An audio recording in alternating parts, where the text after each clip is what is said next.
আসসালামু আলাইকুম সবাইকে। কেমন আছেন সবাই? আশা করছি সবাই অনেক ভালো আছেন। আমি আলহামদুলিল্লাহ ভালো আছি। চলে এসেছি আরও একটি নতুন ব্লগ নিয়ে।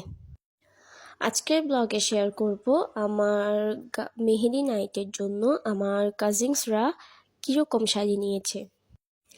তাই আমরা চলে গিয়েছিলাম টেলিবাজারে মনে রেখোতে। টেলিবাজারে মনে রেখোর কালেকশনগুলো অনেক সুন্দর। আমরা এখান থেকে লেহেঙ্গাও নিয়েছিলাম, যেটার ব্লগ আমি অলরেডি আপলোড করে দিয়েছি। তারপরে আমার একটা কাজিনের বিয়ে, তো আমরা এখান থেকে অনেক বাজার করেছিলাম। তো তাদের বিহেভিয়ার অনেক ভালো লেগেছে, প্লাস ওদের কালেকশনগুলো অনেক জোস।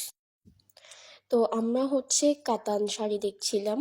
কাতান শাড়ির এগুলো আমরা কালার দেখছিলাম, ওদের কাছে অনেক কালার ছিল। তো এখানে আমরা চুজ করছিলাম কোন কালারটা রেখে কোন কালারটা নিব। এখানে আমরা কয়েকটা কালার দেখছিলাম। তো অনেকগুলা কালার দেখার পরে আমরা ফাইনালি একটা কালার চুজ করি, আর ওইটা এই কালারটা। ফাইনালি আমরা অনেক দেখার পর এই শাড়িটা সিলেক্ট করি। এটা আপনার হলুদের মধ্যে ম্যাজেন্ডা পাইল। এটা আমরা টোটাল 14টা নিয়েছিলাম।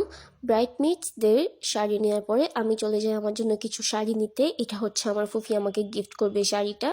তো এখানে আমি কিছু শাড়ি দেখছিলাম আমার জন্য। এই শাড়িটা অনেক বেশি সুন্দর ছিল। আমার এখানে মনে রেখো প্রত্যেকটা শাড়ি সুন্দর লাগছে। ওদের আসলে যে শাড়িটা দেখি ওইটাই পছন্দ হয়ে যায়, কোনটা রেখে কোনটা নিব বুঝতেই পারি না। শাড়িগুলো অনেক সুন্দর। তারপরে এই শাড়িটাও দেখছিলাম, এটাও আমার খুব পছন্দ হয়েছে।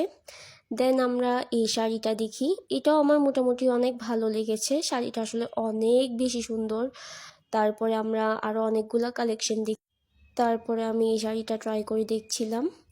দেন আবার এই শাড়িটাও একটু দেখি, এটার কালারটা অনেক সুন্দর আর কাজও অনেক গর্জিয়াস। আপনারা সামনাসামনি দেখলে বুঝবেন, খুব সুন্দর কালেকশন ওদের। দেন এই শাড়িটা ট্রাই দিচ্ছিলাম। এই সবগুলো শাড়ির মধ্যে আমার একটা শাড়ি অনেক বেশি পছন্দ হয়েছিল। আমি আসলে এটা নিতে পারি নাই, বাট ইনশাল্লাহ আমি নেক্সট টাইম কোনোদিন গেলে অবশ্যই নিব। এই শাড়িটা এটা আমার অনেক বেশি পছন্দ হয়েছে। এটা সামনাসামনি অনেক গর্জিয়াস। এটা 13,000 ছাড়া দিচ্ছিলই না। দেন আমার জন্য শাড়ি দেখা শেষ করে আবার আমার কাজিনসদের জন্য শাড়ি দেখছিলাম। এই শাড়িগুলো প্রিন্টের মধ্যে অনেক সুন্দর, আমাদের অনেক পছন্দ হয়েছিল, বাট ওরা আমাদেরকে 14টা মিলাই দিতে পারতেছিল না। তাই আমরা ক্যান্সেল করে ওই শাড়িটাই নিই যেটা আমরা সিলেক্ট করেছিলাম। দেন আমরা বাসায় চলে আসি। বাসায় এসে আমার কাজিনরা একটু মেহেদি দেয় হাতে। এটা আমার কাজিন দিয়েছিল। আমার কাজিনটা অনেক ভালো মেহেদি দেয়। আপনারা অবশ্যই ওর কাছে মেহেদি দিবেন। আমি ওর পেজটা এখানে দিয়ে দিব। দেন আমাদের কাজ শেষ করে আমরা চলে আসি। আসার সময় আমরা সবাই টেম্পো করে আসি। আর এই জার্নিগুলো আমি অনেক বেশি মিস করব। আমরা মা, চাচিরা, ফুফিরা, কাজিনরা মিলে যে এরকম মার্কেট করতে বের হয়ে আর আসার সময় টেম্পো, মাহিন্দ্র এগুলো করে আসি, এগুলো আমি অনেক মিস করব বিয়ের পর। তো আজকের ব্লগটা ছিল এই পর্যন্ত। এটা আমার কাজিনের পেজ, আপনারা সবাই ওর পেজটাতে ফলো দিবেন।